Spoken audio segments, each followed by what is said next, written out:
درود فراوان، حمید موسوی هستم و توی این ویدیو 2 سالی که از تأسیس چنلم میگذره. نمیدونستم که این موضوع رو جشن بگیرم یا از ناراحتی کلا بیخیالش بشم، ولی حالا به هر حال هرچی که بود و هست، این ویدیو گذاشته شد 2 سال زحمات و تجربیات من روی این چنله. پس بدون معطلی بریم که شروع کنیم، ولی قبلش یادتون نره واسه این که در حد کمی هم بهم می‌خواین انرژی بدین، کانال رو حتما سابسکرایب کنید و واسه این ویدیو یه لایک هم بزن.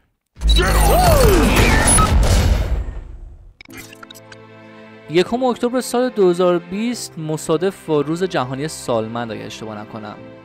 یه چنلی با هدف ایجاد یک کمپانی یا یه مؤسسه آموزشی با اسم نارنجیسم تأسیس شد که ایدهش حدوداً تو فکر کنم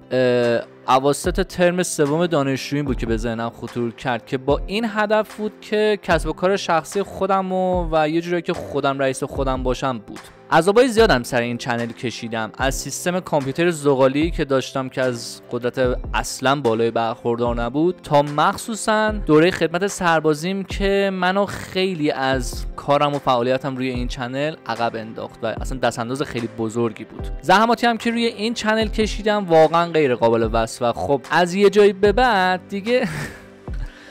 تولید محتوا توی این حوزه بیشتر برام حکم عذاب داشت تا لذت. البته هرچند این نکته الان بهتون میگم که الان این مشکل خیلی به مراتب برطرف شده و همین الان میتونم برگردم و راحت تر از قبل روی چنلم فعالیت بکنم، ولی متاسفانه الان حتی وقتی فکر تولید محتوای آموزشی میاد تو ذهنم مثلا قصه‌ام میگیره، مثلا یه عذاب و شکنجه وصف ناشدنیه.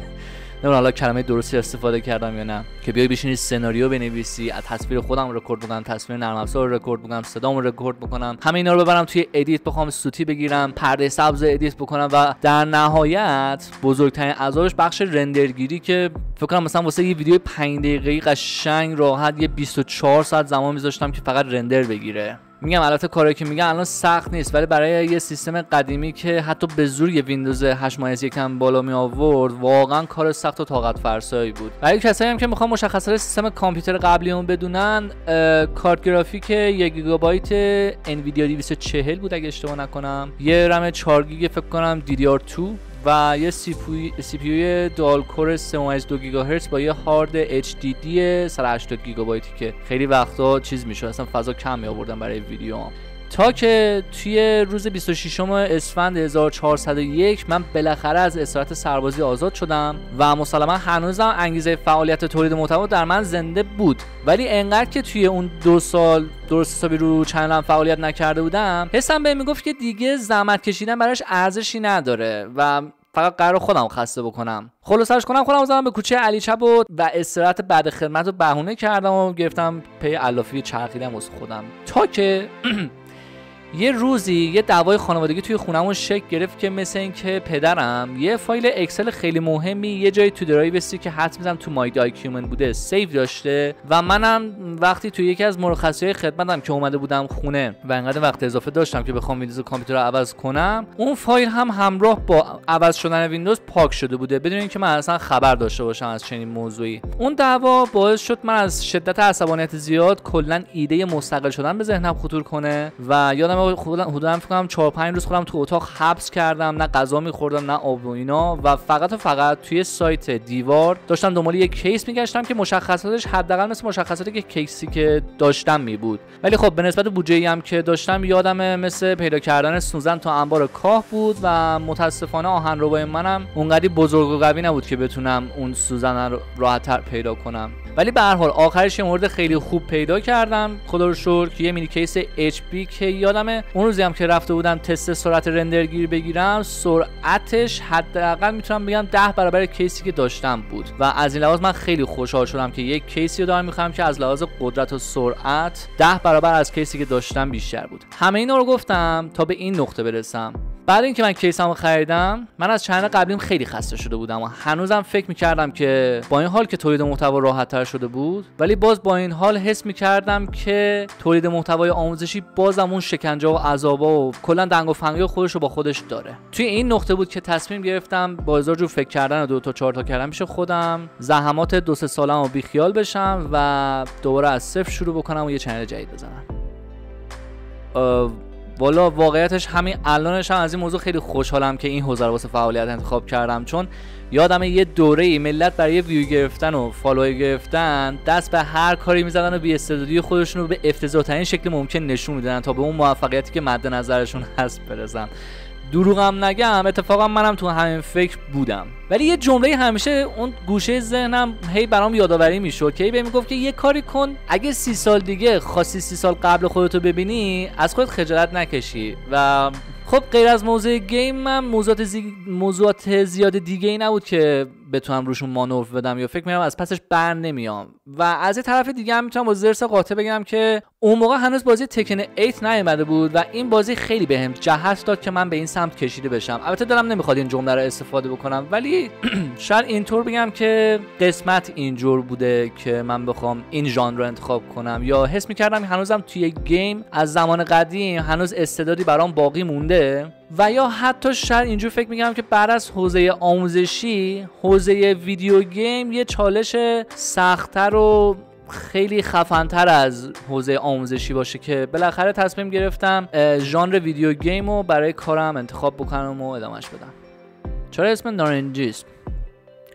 خب ببین مثلا هر کسی دیگه منم دنبال یه اسم خوب برای کانالم بودم و قبلا هم چنل‌های پیجای زیادی توی زمینه‌های مختلف زده بودم که بتونم سفارش بگم تو قالب فریلنسری، که مثلا برای کار طراحی لوگو بوده، عکس برداری بوده، جلوه‌ای ویژه اینا بوده که اسمای چنلم زیاد همچین چنگی به دل نمیزد، مثل استور اچ، حمید گالری دات فیلم، حمید آرت ورکس و چند تا دیگه اصلا یادم نمیاد چیا گذاشته بودم. انتخاب اسم نارنجیسم در واقع یه کپی برداری خیلی هوشمندانه از روی دفتر هنری یکی از اساتیدم تو دوره دانشجوییم بود که الان بهتون توضیح میدم چجوری انتخاب کردم. اسم دفتر استادمون سایان گرافیک بود و سایان یه رنگ آبی فیروزه‌ایه. من شاید اولین کپی که کردم اینجور بودش، نارنج گرافیک. خب ولی بعدم با خودم گفتم مسلما هر کی این اسمو ببینه میگه بابا داداش از رو استاد کپی کردی، خیلی دیگه تابلوه. با خودم گفتم که یه تغییر خیلی خلاقانه به وجود بیارم که اونقدرم دیگه تابلو نباشه که دارم کپی میکنم. و از اونجایی هم که ما یه سری دروس تاریخ گرافیک پاس کرده بودیم که توش یه سری مکتبای زیادی مثل امپرسیونیسم، کوبیسم، رالیسم و کلا چیزایی که پسوند ایسم داشتن بود، با خودم گفتم که بد نیست که رنگ مورد علاقه‌مو با پسوند ایسم ترکیب کنم و کلمه نارنجیسم رو به وجود بیارم. و اینجوری بود که مثلا یه جوری من مکتب خودخواسته خودم رو به وجود آوردم که فلسفه خاص رنگ نارنجی توش وجود داره و با این طرز تفکر اینجوری بود که اسم نارنجیسم به وجود اومد. واقعیتش با توجه به اوضاع شرایط مملکتی که الان داریم، که البته نمیخوام بحثم خیلی ببرم سمت سیاست و اقتصاد و اینجور چیزا، ولی خب حقیقتی هم که هستش نمیشه انکارش کرد. هم با بلند پروازی شروع شد، هم یه جوری با یه ترس زیاد. مسلما نمیخوام انکار بکنم که من برای محض رضای خدا چنل زدم. منم مثل خیلیای دیگه هدفم از زدن چنل کسب درآمد بوده و هست، انکارش هم نمی کنم. ولی یادمه که ترسم باعث می شد که برای هدفم بیشتر تلاش بکنم و بزرگترین چالشم این بود که به شرایط مانیتایز شدن برسم و همین بود که هی باعث می شد من بلند پروازی زیادی داشته باشم که بتونم به ترسم غلبه کنم. یه بخش دیگه ای که فکر کنم اکثر ماها کلا باهاش دست و پنجه نرم می‌کنیم اینه که می‌خوایم به یه استقلال خاصی برسیم که خودمونو چجوری بگم برای خانواده اثبات کنیم که صرفا پول زیاد در آوردن، به زحمت زیاد کشیدن و کار یدی سنگین انجام دادن و زود بیدار شدن و دیر خوابیدن و اضافه کار زیاد موندن تو شرکت و کارخونه نیست. البته اینم قبول دارم، این جمله‌ای هم که الان گفتم 100% درست نیست، ولی الان دیگه یه جوری همه چی تغییر کرده. شاید مثلا تو زمان پدران و مادران ما پیشرفت علم و تکنولوژی انقدر سریع نبود. مثلا اگه پدر بزرگم یه شغلی داشت که جزء سرمایه‌اش بود، پسرش هم بعد از اون همون مسیر رو پیش میگرفت و راهش رو ادامه میداد، یا که نهایتاً یه شغلی شبیه به همون انتخاب میگرفت و پیش میگرفت و آخرش هم بازنشست میشد. ولی الان و مخصوصا توی این 2-3 دهه اخیر که گذشته، زندگی دیگه شبیه زندگی دوران پدران و اجدادمون نیست. توی این نقطه است که چه بخوام چه نخوام، باید حداقل اگه نمیخوام خودم برای خانواده‌ام، پدرم، مادرم اینا اثبات بکنم، حداقل برای خودم اثبات بکنم که منم مثل خیلی‌های دیگه میتونم به اون موفقیتی که بهشون رسیدم برسم و از زندگی و شغلم نهایت لذت رو ببرم. شاید منم دنبال همین استقلالم. این یه مورد. یکی از قشنگترین بخشایی که توی این 2 سال برام اتفاق افتاد اون ویدیوی مربوط به باگ های بازی IGI که طول زمانش 1 ساعت بودش که بعد از یه ماه که از انتشارش گذشته بود شروع کرد به ترکیدن یه حجم زیاد ترافیکی روی چنلم آورد که من یادم راحت توی 2-3 هفته قشنگ 300-400 تا سابسکرایبر گرفتم و حدودا 2000 ساعت هم واچ تایم که یعنی نصف شرایط واچ تایمی رو من پشت سر گذاشتم که واقعا تو دلم یه خوشحالی خفنی بود که تو پوست خودم نمیگنجیدم. به خودم میگفتم که ایول پس منم میتونم.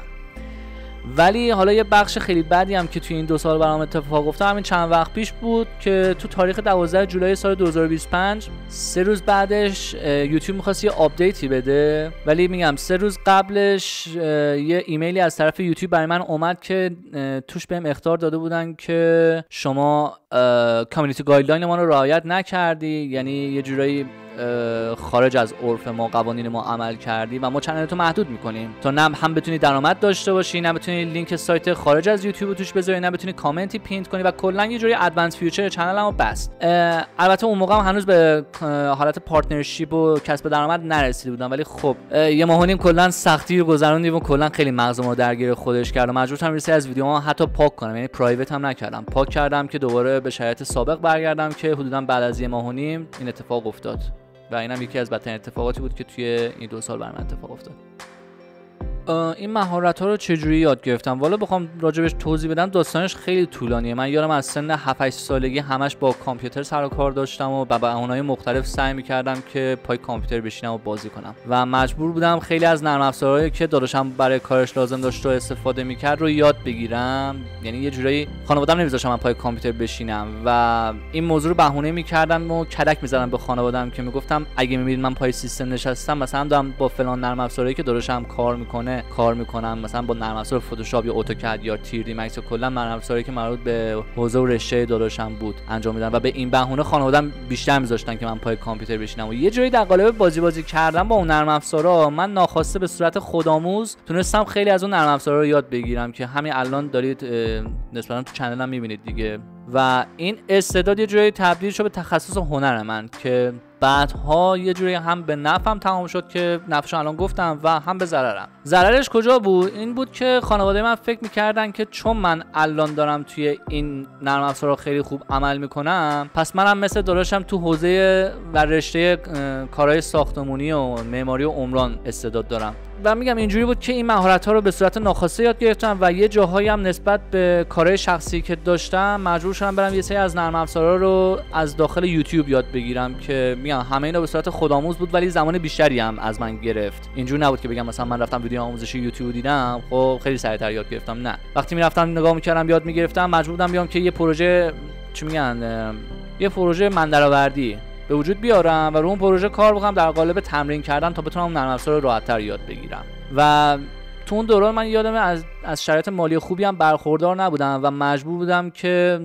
تو هزینه‌ام صرفه‌جویی کنم چون داشتم شهریه دانشگاه میدادم و کلا دوران سختی بود دیگه. خودآموزی یاد گرفتن کلا خیلی بدتره تا به نسبتی که شما بخواید مثلا کلاس برید، چون یه وقتی شما اگه مشکل داشته باشین یه مشکل خیلی به خصوص توی نرم افزار بخواید اونو برطرف بکنین توی ویدیو راحت نمیتونید برید پیدا بکنید، ولی یه استاد داشته باشید راحت ازش سوال می‌پرسین هم بهتون راحت جواب میده دیگه. و میگم یکی از بدیهای خودآموزی یاد گرفتن نرم افزار اینه که اگه جایی به مشکل بخورید اینجوری نیستش که از این نفر بپرسین اونم سریعتر بهتون پاسخ بده. واقعیتش به قول معروف زبانم قاصر از صحبت کردن راجع به این موضوع، به خاطر همین بود که اول ویدیو برگشتم گفتم نمیدونم از این موضوع خوشحال باشم یا ناراحت. البته چیزی که خودم دارم میبینم عملکرد خوبی توی این 2 سال شاید نداشتم یا نمیدونم واقعا راجبش دارم زود نتیجه گیری میکنم یا چی، ولی از این بابت خوشحالم که حداقل تونستم توی این 2 سال یکی از سخت‌ترین چالش‌هایی که توی این حوزه داشتم و یکی از ماموریت‌های شغلیم بود و تیک بزنم. اونم رسیدم به 4000 ساعت واچ تایم و 1000 تا سابسکرایبر بود. ولی خب وقتی خودم با یه سری از افراد دیگه مقایسه میکنم میبینم اونطور که اونا پیشرفت کردن من یه جوری در برابر اونها انگار دارم درجا میزنم. من حتی یادم یکی از ویدیوهای عزیزی داشتم میدیدم که داشت از یوتیوب خداحافظی میکرد و میگفت که بعد از 3 سال زحمت توی این چنل خودش که فکر کنم حدوداً 6 تا ساب داشت خب بازم ناراضی بود و میگفتش که عمرتون رو پای این پلتفرم هدر ندید و برید دنبال مثلا شرکتی، کارخونه، جایی به اونجا برید کار کنید که حداقل واقعا درآمدی داشته باشید. اگه بخواید از یوتیوب درآمد داشته باشه یه جور امید واهیه. البته خب یه مش حرف مفت داشت میزد دیگه، چون همون آدم، همون شخص دوباره فعالیت خودش تو یوتیوب ادامه داد. یعنی ویدیو خداحافظی گذاشت در قالب اینکه بتونه ویو بیشتری بگیره. حالا دروغی گفته که دروغ قشنگی هم بوده، حالا اونش زیاد کاری ندارم.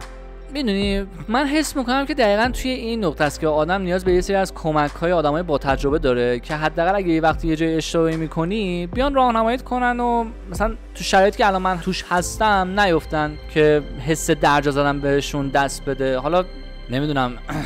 مثلا توی این وضعیت من خودم مثلا با دیگران مقایسه بکنم نکنم و مثلا بهم بگن که آقا من به نسبت اونا وضعم بهتره بدتره، یا اصلا بگم خودم باهاشون مقایسه بکنم یا نه، تا ببینم مثلا عملکرد خوبی داشتم یا نه و بتونم یه ارزشیابی کنم خودمو. از بابت کیفیتی وقتی خودم مقایسه میکنم میبینم حداقل نمیخوام تعریف از خود کنم یا چی میگم باز مغرور بشم، ولی تو بین اونا من سری تو سرام، حداقل انقدر اعتماد به نفس دارم که این موضوع رو بگم که از اونا بهتر دارم از بابت کیفیت عمل میکنم. ولی از بابت الگوریتمی و نمیدونم ساجست شدن ویدیوام به افراد و یا کلا نمیدونم بحث تایتل زنیم تامنیلام بده نمیدونم چیه که میگم حداقل یه نفر باید